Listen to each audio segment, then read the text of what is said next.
4 حالتیں اللہ نے بیان فرمائیں، اور انسان اگر غور کرے تو چاروں حالتوں کے اندر انسان کس قدر بے بس ہے، خواہ وہ دنیا کا وزیر اعظم ہو، دنیا کا مالک ہو، سب سے دنیا کے اندر مالداروں میں شمار کیا جائے، سب سے زیادہ مال اس کے پاس ہو، اقتدار شمار کیا جائے، سب سے بڑا اقتدار اس کے پاس ہو، عقل مندوں کو شمار کیا جائے، سب سے بڑی عقل کا مالک وہ ہو، حسن کو دیکھا جائے سب سے زیادہ حسین وہ ہو، طاقت اور قوت کو دیکھا جائے سب سے زیادہ طاقت والا کوئی بندہ ہو، ساری نعمتیں بھی اگر اس کے اندر موجود ہوں، پھر بھی یہ 4 جگہ ایسی ہیں کہ انسان انتہائی بے بس۔ عالم ارواح وکنتم امواتا، تم بغیر نشان کے تھے، ہم کس قدر بے حیثیت تھے، اتنے بے حیثیت، اتنے بے نام و نشان کہ ہمیں خود کو نہیں پتہ کہ ہم تھے بھی کہ نہیں تھے۔ اگر ہم میں سے کسی سے پوچھا جائے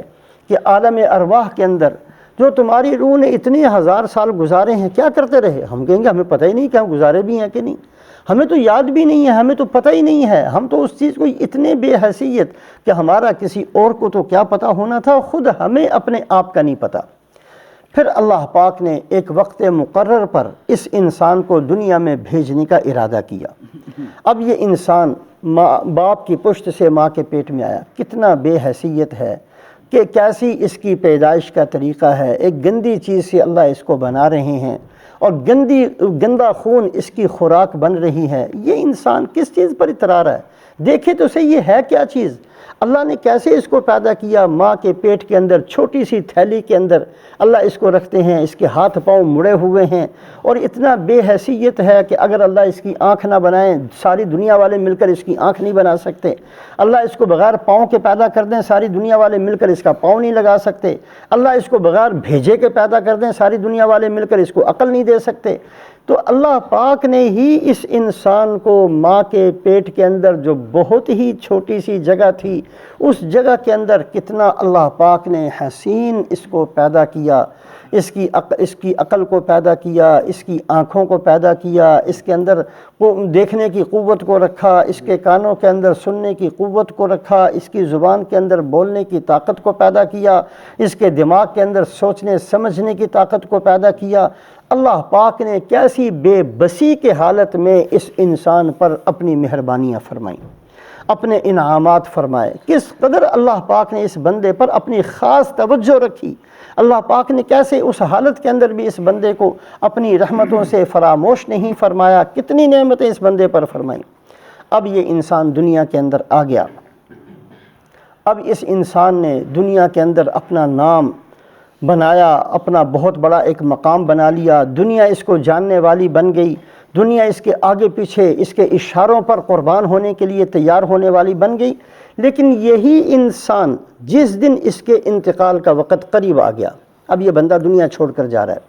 اللہ پاک نے اس منظر کو بیان فرمایا، اب یہ روح تمہارے حلق کو پہنچ گئی ہے، نکلنے والی ہے۔ اب یہ وزیر اعظم اس کی وزارت کچھ نہیں کر سکتی، یہ مالدار اس کا مال کچھ نہیں کر سکتا، یہ وہ بندہ جس کے اوپر جان نثار ہزاروں کے حساب سے کھڑے ہیں کچھ نہیں کر سکتے۔ اللہ فرماتے ہیں کہ میری طاقت تم سے زیادہ اس کے قریب ہے، نحن اقرب الیہ من حبل الورید، شاہ رگ سے زیادہ میں اس کے قریب ہوں۔ ترجعونہا ان کنتم صادقین، اگر تم سچے ہو کہ ہم یہ کر سکتے ہیں وہ کر سکتے ہیں، اس کی روح واپس لا کے دکھاؤ، اس کی زندگی کے اندر اضافہ کر کے دکھاؤ، اس کو مرنے سے روک کر دکھاؤ، بچا کر دکھاؤ۔ کوئی نہیں بچا سکتا، بڑے سے بڑا حکمران، سلطنت کا مالک، مال و دنیا کا مالک، اور بہت زیادہ لوگوں کو اپنے پیچھے نچانے والا بندہ، لیکن اب یہ مر رہا ہے تو بے بسی کی حالت میں، نہ چاہتے ہوئے بھی، یہ نہیں چاہتا، لوگ نہیں چاہتے، اس کی بیوی نہیں چاہتی، اس کے بیٹے نہیں چاہتے، اس کی اولاد نہیں چاہتی، اس کے چاہنے والے نہیں چاہتے، اس کے دوست نہیں چاہتے، کوئی بھی نہیں چاہتا، لیکن پھر بھی یہ بندہ جا رہا ہے اس قدر بے بس۔ تو اللہ پاک نے ایسے مواقع کو ذکر فرمایا، بے جان تھے، بے بس تھے، پھر پیدا کیا، کتنے بے بس تھے، پھر دنیا کے اندر تم نے زندگی گزاری، پھر اللہ تمہیں موت دیں گے، کتنے بے بس ہو جاؤ گے، ثم یحییکم، پھر اللہ قبروں سے تمہیں اٹھائیں گے۔ اس وقت انسان کس قدر بے بس ہوگا۔ یحشر الناس یوم القیامت حفاتا عراتا غرلا، اللہ کے نبی صلی اللہ علیہ وسلم فرماتے ہیں کہ تم قیامت والے دن قبروں سے اٹھو گے ننگے پاؤں، بغیر لباس کے، بغیر ختنہ کیے ہوئے، جیسے پیدا ہوئے تھے، اسی حالت میں تم اللہ کے سامنے اٹھ کر جاؤ گے بغیر کپڑوں کے۔ حضرت صدیقہ رضی اللہ تعالیٰ عنہ عرض کرتی ہیں یا رسول اللہ بغیر کپڑوں کے؟ الرجال والنساء ينظرون بعضهم الى بعض، بندے بھی، مرد بھی، عورتیں بھی ایک دوسرے کو دیکھیں گے۔ آپ نے فرمایا کہ اے عائشہ اس وقت معاملہ اتنا سخت ہوگا کس کو ہوش ہوگی کسی کو دیکھنے کی؟ اس قدر بے بس انسان، اس قدر اس وقت ہولناکی کا منظر، اس قدر شدت کہ کوئی آدمی سورج سر پر ہے اور کوئی آدمی اپنے گناہوں کی وجہ سے ٹخنے تک، کوئی گھٹنے تک، کوئی ران تک، کوئی ناف تک پسینے میں ڈوبا ہوا ہے۔ ایسے حالت میں کون کسی کو دیکھتا ہے؟ ایسی حالت میں انسانوں کو قبروں سے اٹھایا جائے گا، پھر ثم الی ربکم ثم الیہ ترجعون، پھر تم سب نے اللہ کے پاس پہنچ جانا ہے۔ اب اللہ کے پاس پہنچ گئے، حدیث پاک کے اندر آتا ہے کہ تم میں سے کوئی بندہ ایسا نہیں ہے مگر یہ کہ اللہ اور اس کے درمیان میں ایک ایسا وقت آئے گا کہ لیس بینہ و بینہ ترجمان ولا حجاب یحجبہ، نہ اللہ اور اس بندے کے درمیان میں کوئی ترجمان ہوگا، نہ کوئی پردہ ہوگا جو اس کو چھپا دے، صرف اللہ کے ساتھ یہ بندہ ہوگا اور اللہ پاک اس سے پوچھیں گے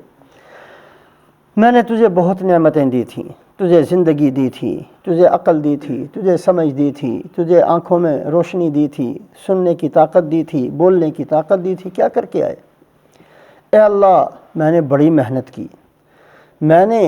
1 کے 2 بنائے، 2 کے 10 بنائے، 10 کے 20 بنائے،